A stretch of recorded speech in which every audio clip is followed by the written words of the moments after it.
Subscribe کیجئے ہمارا Pakistan channel کو اور بیل آئیکن کو دبائیے تاکہ لیٹسٹ ویڈیو کی اپڈیٹس آپ کو سب سے پہلے مل سکے۔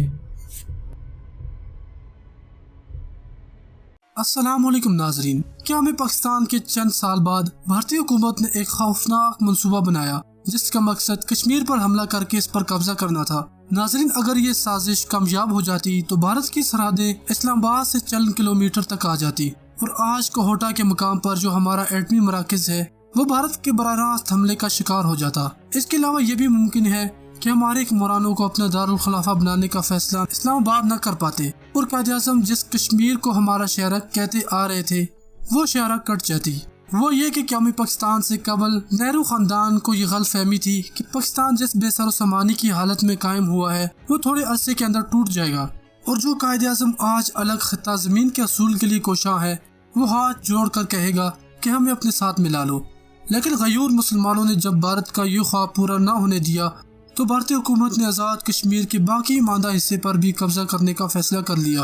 ان ایام میں میجر جنرل اکبر خان امور کشمیر کے انچارج تھے۔ وہ کشمیر کی لڑائی لڑ رہے تھے۔ میجر جنرل اکبر خان نے بعد ازاں لیاقت علی کو گرفتار کر کے اقتدار پر قبضہ کرنے کی ناکام کوشش کی، جسے راولپنڈی سازش کیس بھی کہا جاتا ہے۔ ایوب خان کو جب راولپنڈی سازش کیس کا علم ہوا تو انہوں نے فوری طور پر military intelligence director mister Zaheer کو طلب کیا۔ مسٹر ظہیر ایک انتہائی ذہین اور حساس آدمی تھے۔ جب ایوب خان نے حد سے زیادہ ان کو بے عزتی کی تو انہوں نے خودکشی کر لی۔ بہرحال ISI نے بھارت کی مذموم سازش کو ناکام بنا دیا۔ چونکہ شاہد حامد کی اسکندر مرزا کے ساتھ بہت اچھے تعلقات تھے، اس لیے جب انہیں بھارتی منصوبے کا علم ہوا تو انہوں نے فوراً انہیں اس کے بارے میں آگاہ کیا اور حکومت پاکستان نے ہر ممکن حفاظتی اقدامات کر لیے۔ بھارتی منصوبہ یہ تھا کہ ان دونوں حریت پسند کشمیر کی آزادی کے لیے گوریلا کارروائیوں کا آغاز کر رہے ہیں، کیونکہ بھارتی فوج نے کھلم کھلا کشمیر پر جلغاری کر دی تھی۔ بھارت کا خیال تھا کہ اسے آسانی کے ساتھ کشمیر مل جائے گا۔ ISI کے سربراہان نے جب سیکرٹری دفاع کو اس منصوبے سے آگاہ کیا تو انہوں نے شاہد حامد کو مشورہ دیا کہ چونکہ یہ معاملہ انتہائی اہم ہے اس لیے وہ نفس نفیس لیاقت علی خان کو صورتحال سے آگاہ کرے۔ چنانچہ شاہد حامد نے لیاقت علی خان کو بھارتی سازش سے آگاہ کیا اور انہیں یہ بھی بتایا کہ بھارتی افواج کسی وقت بھی حملہ کر دیں گی۔ یہ سن کر لیاقت علی خان نے شاہد حامد سے پوچھا کہ کیا آپ کو اپنی معلومات کی صداقت پر مکمل یقین ہے؟ شاہد حامد کے اقرار پر لیاقت علی خان پریشان ہو گئے اور انہوں نے انہی دن ایک جلسہ عام سے خطاب کرتے ہوئے بھارت کو گونسا دکھایا، جس کا مطلب یہ تھا کہ وہ بھارتی سازش سے پوری طرح آگاہ ہے اور اگر بھارتی فوج نے پاکستان پر حملہ کیا تو انہیں منہ کی کھانی پڑے گی۔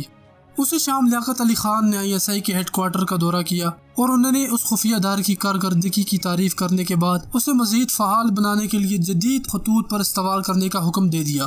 یہ سارا کام اس قدر رازداری سے ہوا کہ بھارت کو اس کی خبر اس وقت ہوئی جب لیاقت علی خان نے جلسہ عام سے خطاب کرنے کے بعد اسی شام ریڈیو پر قوم سے خطاب کیا۔